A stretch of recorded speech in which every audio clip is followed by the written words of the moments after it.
அனைவருக்கும் வணக்கம். 1 முதல் 5ஆம் வகுப்பு கற்பிக்கும் எண்ணும் எழுத்தும் ஆசிரியர்களுக்கு 25ஆம் தேதியிலிருந்து நமக்கு எண்ணும் எழுத்தும் பயிற்சி நடைபெற்று கொண்டிருக்கிறது. இந்த பயிற்சியில் கலந்து கொண்ட ஆசிரியர்கள் தங்களது பயிற்சி விவரங்களை எமிஸ் வலைதளத்தில் அப்டேட் செய்ய வேண்டும். அதை எவ்வாறு மேற்கொள்ளலாம் அப்படிங்கிறத பற்றி தான் இந்த வீடியோவில் நம்ம பார்க்க போகிறோம். மறக்காமல் நம்ம சேனலை சப்ஸ்கிரைப் பண்ணுங்கள், வீடியோ அனைவருக்கும் ஷேர் பண்ணுங்கள். அதுக்கு ஃபஸ்ட்டு உங்களுடைய குரோம் ப்ரௌசர் நீங்கள் ஓப்பன் பண்ணிக்கோங்க. ஓப்பன் பண்ணிவிட்டு மேலே சர்ச் பாரில் டிஎன் எமிஸ் ஸ்கூல் அப்படின்னு டைப் பண்ணிக்கங்க. அதில் எமிஸ் அப்படிங்கிறத கிளிக் பண்ணிக்கங்க. ஆல்ரெடி நீங்கள் ஸ்கூல் லாகின்ல இருந்தீங்கன்னா டேரெக்டாக உங்களுக்கு ஓப்பன் ஆகிடும். சப்போஸ் லாக் அவுட் பண்ணிங்க அப்படின்னா உங்கள் பள்ளிக்கான யூசர் பாஸ்வேர்ட் போட்டு லாகின் பண்ணிக்கலாம்.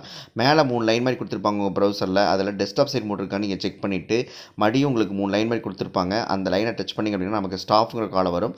அதில் ட்ரைனிங் டீட்டெயில்ஸ் அப்படிங்கிற காலத்தை நீங்கள் கிளிக் பண்ணிக்கிங்க. கிளிக் பண்ணிங்க அப்படின்னா நமக்கு இன்னொரு பேஜ் லோட் ஆகும். அதில் ப்ளஸ் சிம்பிள் போட்டு ஆடுன்னு ஒரு ஆப்ஷன் கொடுத்துருப்பாங்க.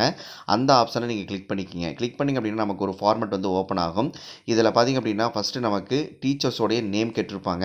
இதில் எண்ணும் எழுத்தும் பயிற்சியில் எந்த ஆசிரியர் கலந்து கொண்டாங்களோ அவங்களுடைய நேம் உங்களுக்கு தெரியும். அந்த நேமை நீங்கள் செலக்ட் பண்ணிக்கிங்க. அந்த நேமை செலக்ட் பண்ணிக்கிறேன். அடுத்தது ட்ரைனிங் டைப் கேட்டிருப்பாங்க. அதில் கீழே வந்திருக்கு கடைசியில் பார்த்திங்கன்னா அதில் அதர்ஸ்னு ஒரு ஆப்ஷன் கொடுத்துருப்பாங்க. அதை கிளிக் பண்ணிங்க அப்படின்னா நமக்கு இன்னொரு பாக்ஸ் ஓப்பன் ஆகும். இதில் 1 to 3 வரை கலந்துட்டாங்க அப்படின்னா எண்ணும் எழுத்தும் 1 to 3ன்னு போட்டு டேட்டு போட்டுக்கலாம்.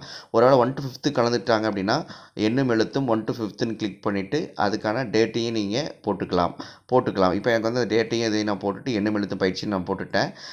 அடுத்தது பார்த்தீங்கன்னா ட்ரைனிங் மோட் கேட்டிருப்பாங்க. இதெல்லாம் இந்த டவுன் ஏரோ மார்க்கை நீங்கள் கிளிக் பண்ணிங்க அப்படின்னா அதில் 2 ஆப்ஷன் கொடுத்துருப்பாங்க. அதில் பார்த்தீங்கன்னா ஆஃப்லைன், ஆன்லைன். இது ஆஃப்லைன் பயிற்சி. அடுத்து பார்த்தீங்கன்னா ட்ரைனிங் அப்படின்னு கேட்டிருப்பாங்க. நமக்கு பிஆர்சி மூலம் தான் வழங்குறாங்க. அதனால் பிஆர்சி அப்படிங்கிறத நீங்கள் கிளிக் பண்ணிக்கிங்க. அடுத்தது பார்த்திங்க அப்படின்னா நமக்கு ட்ரைனிங் ஸ்டார்டட் கேட்டிருப்பாங்க. 25ஆம் தேதி தான் நமக்கு ஸ்டார்ட் ஆகுது. அதனால் 25 அப்படிங்கிற கிளிக் பண்ணிவிட்டு செட்டிங் ஆப்ஷனை கொடுத்துருங்க. அடுத்தது பார்த்திங்கன்னா எத்தனை நம்பர் ஆஃப் டேஸ் கேட்டிருப்பாங்க. இது பயிற்சி 2 டேஸ். அந்த 2ன்னு போட்டுட்டு கீழே பார்த்திங்கன்னா நமக்கு சேவிங்கிற ஆப்ஷனை கொடுத்துட்டிங்க அப்படின்னா அப்டேட் ஆகிடும். நமக்கு சக்ஸஸ்ஃபுல் அப்டேட்னு வந்துடும். இந்த டீட்டெயில்ஸில் ஏதாவது தவறுகள் ஏற்படும் பட்சத்தில் அதை எடிட் பண்ணுறதுக்கான ஆப்ஷன் கொடுத்துருக்காங்க.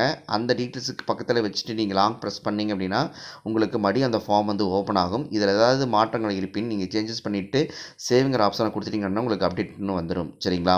சப்போஸ் இந்த ஃபார்மே நமக்கு வேண்டாம் அப்படின்னு நினச்சிங்க அப்படின்னா அதுக்கு டெலிட் பண்ணுறதுக்கு ஆப்ஷனும் கொடுத்துருக்காங்க.